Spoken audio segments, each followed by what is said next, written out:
BNP 50% জনগণের mandate নিয়ে ক্ষমতায় এসে আজকে তারা 68.68% মানুষের ম্যান্ডেটকে ভুলে বসেছে। গত 12 তারিখ দুটি ভোট অনুষ্ঠিত হয়েছে, একটি ছিল জাতীয় সংসদ নির্বাচন, আরেকটি ছিল গণভোট।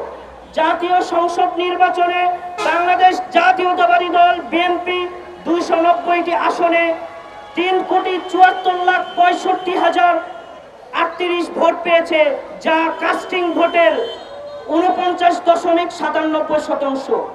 অপরদিকে জুলাই জাতীয় সনদ বাস্তবায়ন, যেখানে গঠিত সংস্কার গণভোটের আলোকে হ্যাঁ ভোট বিজয় হয়েছে।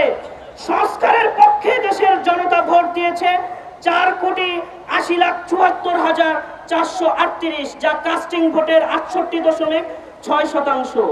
কিন্তু দুঃখের সাথে বলতে হচ্ছে বিএনপি 50% জনগণের ম্যান্ডেট নিয়ে ক্ষমতায় এসে আজকে তারা 68.68% মানুষের ম্যান্ডেটকে ভুলে বসেছে।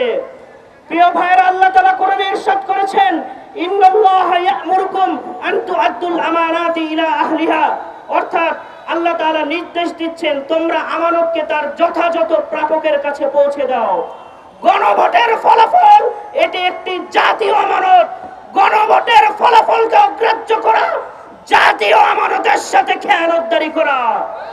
আল্লাহ তাআলা পরবর্তী আয়াতে বলেছেন, আনতাহকুমু বিল আদল, হে শাসকেরা তোমরা যখন ফয়সালা করবে আনতাহকুমু বিল আদল, ইনসাফের সাথে ফয়সালা করো।